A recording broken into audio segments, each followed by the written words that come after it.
ಒಂದೆರಡು ದಿವಸದಲ್ಲಿ ಇದನ್ನು ಸರಿಪಡಿಸಲಿಲ್ಲ ಅಂತಂದರೆ ಇದು ತುಂಬ ಸೀರಿಯಸ್ ಇಶ್ಯೂ ಆಗುತ್ತೆ. ಆದರೆ ಕೊಡಬೇಕಾಗಿರೋ ದುಡ್ಡು 140 ಕೋಟಿ. ಸರ್ಕಾರದ ಹತ್ರ ದುಡ್ಡಿಲ್ಲ ಅಂತಾರೆ. ಹಾಗಾಗಿ ರಾಜ್ಯದ ಸರ್ಕಾರಿ ಆಸ್ಪತ್ರೆಗಳಲ್ಲಿ ಸಿಟಿ ಸ್ಕ್ಯಾನ್ ಸ್ಥಗಿತವಾಗಿದೆ. ಕೃಷ್ಣ ಡಯಾಗ್ನೋಸ್ಟಿಕ್ಸ್ ಸಂಸ್ಥೆ ವಿರುದ್ಧವೇ ಆರೋಗ್ಯ ಸಚಿವರು ಈಗ ಆರೋಪ ಮಾಡ್ತಾ ಇದ್ದಾರೆ. ತಲೆಗೊಂದು ಎದೆಗೊಂದು ಸ್ಕ್ಯಾನ್ ಮಾಡ್ತಾರೆ, ನಮಗೆ ಹಣದ ಕೊರತೆ ಇಲ್ಲ, ಆದರೆ ಅವ್ರು ಸರಿಯಾಗಿ ಕೆಲಸ ಮಾಡ್ತಿಲ್ಲ ಅಂತ ಸುಳ್ಳು ಲೆಕ್ಕ ಕೊಡ್ತಾ ಇದ್ದಾರೆ. ಅದಕ್ಕೆ ನಾವು ದುಡ್ಡನ್ನು ಬಿಡುಗಡೆ ಮಾಡಿಲ್ಲ.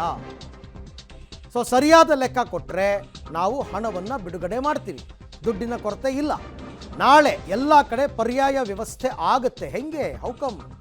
ವಿಧಾನಸೌಧದಲ್ಲಿ ಆರೋಗ್ಯ ಸಚಿವ ದಿನೇಶ್ ಗುಂಡೂರಾವ್ ಹೇಳಿಕೆಯನ್ನು ಕೊಟ್ಟಿರ್ತಕ್ಕಂಥದ್ದು. ಕೃಷ್ಣ ಡಯಾಗ್ನೋಸ್ಟಿಕ್ಸ್ ಅವರು ಸ್ಕ್ಯಾನ್ ಮಾಡ್ರಪ್ಪ ಅಂದರೆ ಅವರು ಗೋಲ್ಮಾಲ್ ಮಾಡ್ತಾ ಇದ್ದಾರೆ ಅನ್ನೋದು ಆರೋಪ.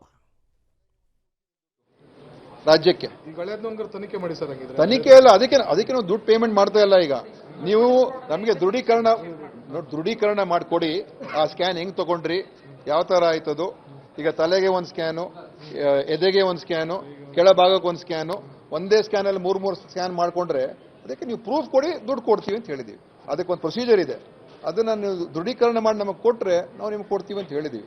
ಯಾಕಂದ್ರೆ ಹಿಂದೆ ಎಲ್ಲ ಸ್ಕ್ಯಾನ್ ಮಾಡಿಬಿಟ್ಟಿದ್ದಾರೆ. ಅದು ಹೇಗಾಯಿತು ಏನಾಯಿತು ಅಂತ, ಅದು ಯಾವ ರೀತಿ ಆಯಿತು ಅಂತ ನಿಮಗೂ ಕೂಡ ಗೊತ್ತಿದೆ. ವ್ಯವಸ್ಥೆಗಳಲ್ಲಿ ಸುಮ್ಮನೆ ಅದರಲ್ಲೆಲ್ಲ ಬೇರೆ ಥರ ಮಾಡಿರ್ತಾರೆ ನೋಡಿ. ಇದೆಲ್ಲ ಅದಕ್ಕೋಸ್ಕರ ನಾವು ಅದನ್ನು ನಿಲ್ಲಿಸ್ದೋ, ಗೈಡ್ಲೈನ್ಸ್ ಇಶ್ಯೂ ಮಾಡಿ ಒಂದು ಸಿಸ್ಟಮಿಗೆ ತೊಗೊಂಡು ಬಂದು ಈಗ ಅಷ್ಟು ಹಣವನ್ನು ಸರ್ಕಾರದ ಬೊಕ್ಕಸಕ್ಕೆ ಉಳಿಸಿದ್ದೇವೆ. ಅದಕ್ಕೆ ವಿರೋಧ ಪಕ್ಷರು ನಮ್ಗೆ ಅಪ್ರಿಷಿಯೇಟ್ ಮಾಡಬೇಕು, ನಮ್ಮ ಒಂದು ಟಫ್ ಸ್ಟ್ಯಾಂಡ್ ತೊಗೊಂಡಿದ್ದಕ್ಕೆ. ಎರಡನೇದು ಒಂದು ಪಾಯಿಂಟ್ ಒಪ್ಕೊಳ್ತೀನಿ, ಸಾರ್ವಜನಿಕ ತೊಂದರೆ ಆಗಬಾರ್ದು, ಅದು ನಾನು ಒಪ್ಕೊಳ್ತೀನಿ. ಈಗ 1 ದಿವಸಕ್ಕೆ 2 ದಿವಸಕ್ಕೆ ತೊಂದರೆ ಆಗಿದೆ, ಅದನ್ನು ಈಗ ಬಗೆಹರಿಸಿದ್ದೇವೆ, ಅದನ್ನು ಕೂಡ ಬಗೆಹರಿಸ್ತೀವಿ. ಯಾರು ಕೂಡ ಅದ್ರ ಬಗ್ಗೆ ಯೋಚನೆ ಮಾಡೋದು ಬೇಕಾಗಿಲ್ಲ. ನಮ್ಮ ಪರ್ಯಾಯ ವ್ಯವಸ್ಥೆಗಳು ಮಾಡ್ಕೊಳ್ತೀವಿ, ನಮ್ಮ ವ್ಯವಸ್ಥೆಗಳು ಇನ್ನೂ ಇಂಪ್ರೂವ್ ಮಾಡ್ಕೊಂಡು ಹೋಗ್ತೀವಿ. ಎಷ್ಟು ಹೇಳೋದಕ್ಕೆ ಓಕೆ, ನೋಡೋಣ. ನಾಳೆಯಿಂದ ಪರ್ಯಾಯ ವ್ಯವಸ್ಥೆ ಅಂತಾರೆ. ಪರ್ಯಾಯ ವ್ಯವಸ್ಥೆ ಯಾವ ರೀತಿ ಮಾಡ್ತಾರೆ?